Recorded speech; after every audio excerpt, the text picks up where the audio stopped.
Good morning, one and all, to all of you that either serve or play in any part of the Rockets. It's good to have you here with us this morning for this virtual presentation. I'd like to speak first and foremost to the parents and the guardians, because this is an absolutely unique situation for you, and your responsibilities are not only extensive but very challenging.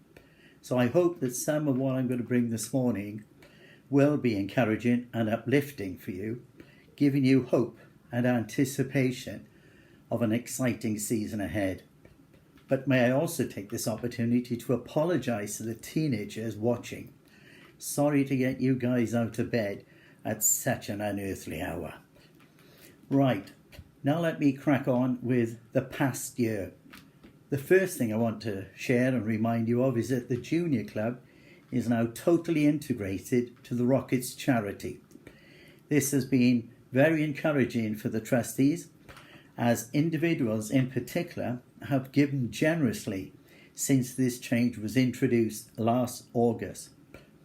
And I'll always remember when Rockets began in 1997, because that was the day Princess Diana was killed in a car crash. So I'll also remember this major transition today as the Coronas year for the charity. But what a baptism of fire for it.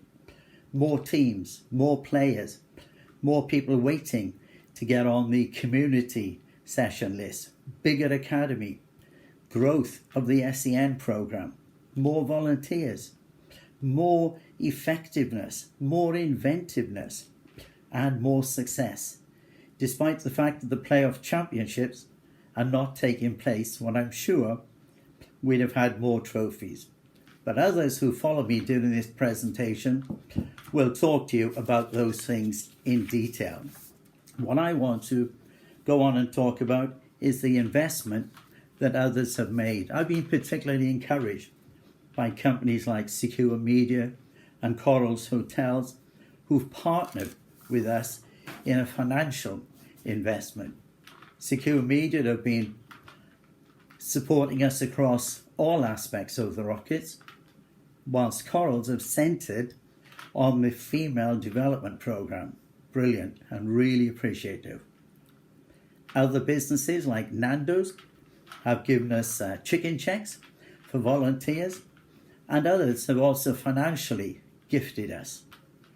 Sound Foundation Limited has provided PA and music equipment at all the home games played at Rivermead, whilst Therapists on the High Street have helped many of you with physio sessions and rehab.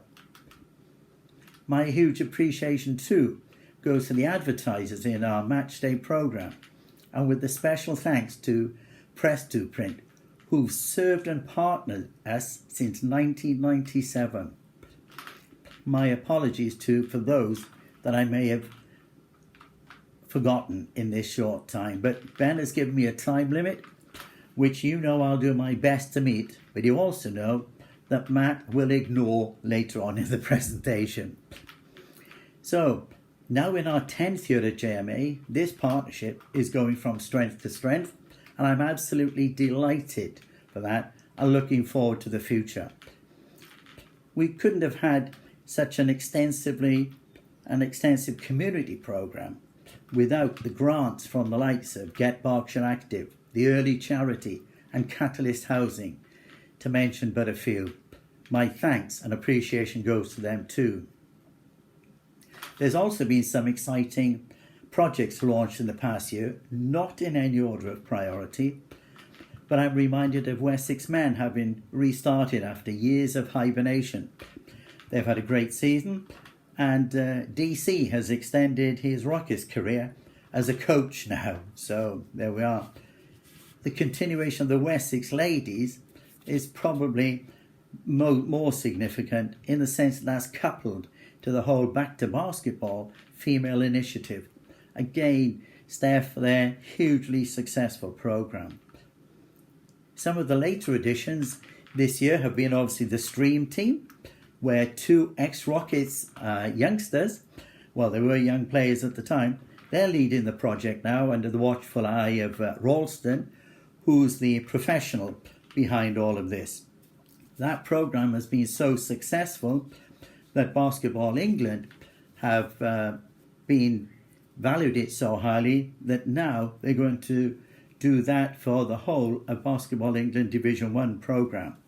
And rest assured, this is an integral part of where we're going in the future at Rockets.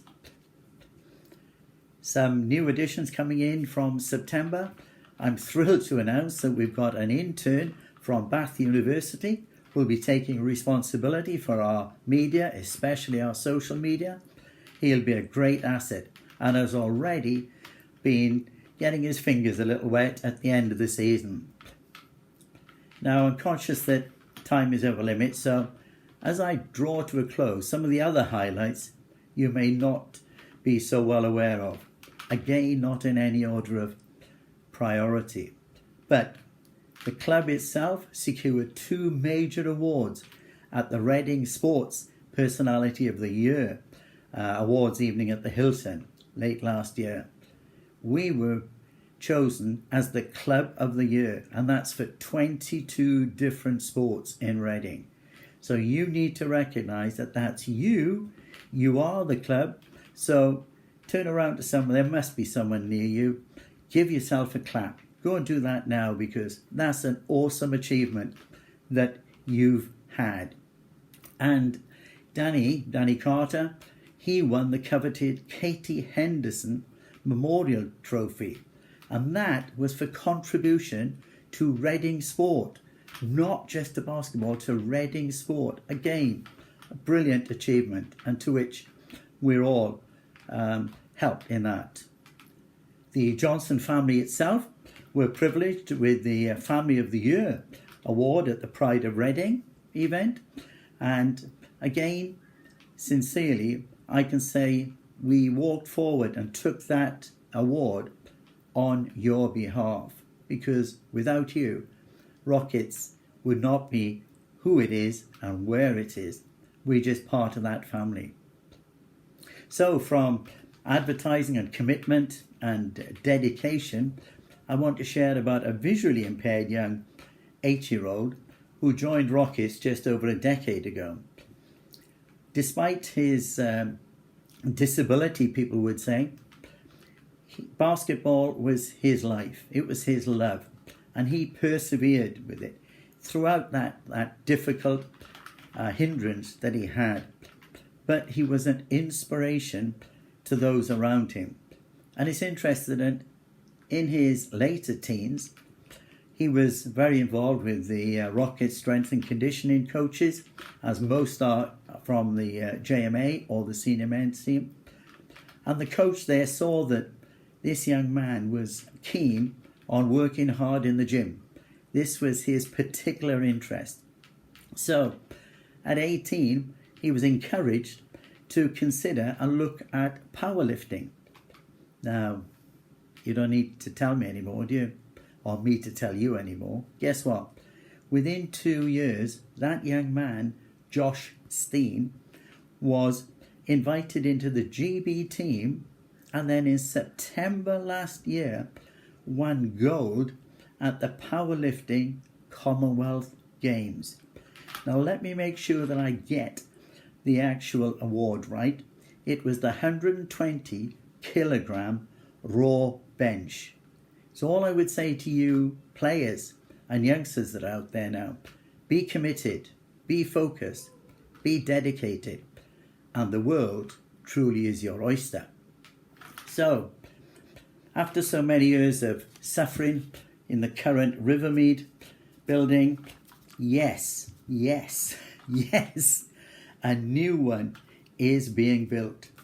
It's going to be built on the car park where the motorcycle tuition takes place, to your right as you enter the site, and with a current operational start date of September 2022.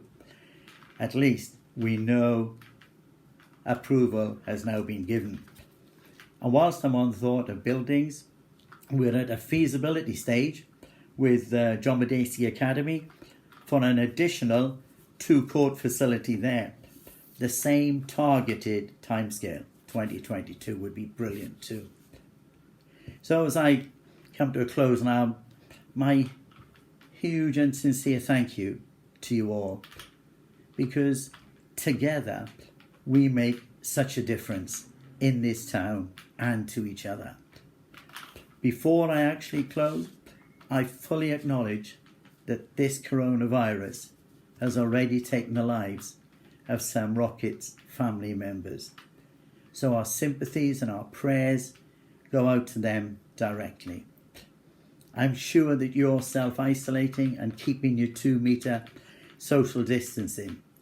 So please stay in, stay safe, and please remember, this virus is a huge issue. Yes, it's a pandemic and it's a big influence on our lives, but it will not determine them. All the very best. Have a great day, great Easter, great 2021 as well. God bless. Bye-bye.